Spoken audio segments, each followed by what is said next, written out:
Okay, so it's letting season. Almost as exciting as hunting season. Time to bid on new projects and win some jobs.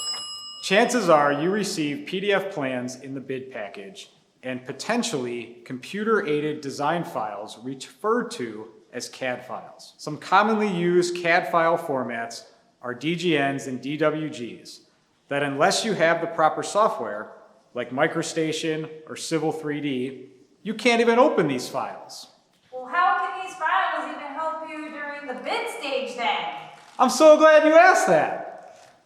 In the next videos, I'll cover how digital stationing can increase your understanding of the project design as it falls in the field, help you remove uncertainties and questions in your proposals, and ultimately improve your bid accuracy. The goal is to win projects. With most project awards going to the low bidder, every dollar counts.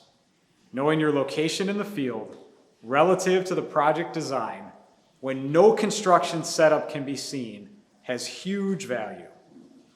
Almost as huge as this fish that I caught last week. I mean, it was this big. I'm gonna go get you a picture and show you right now.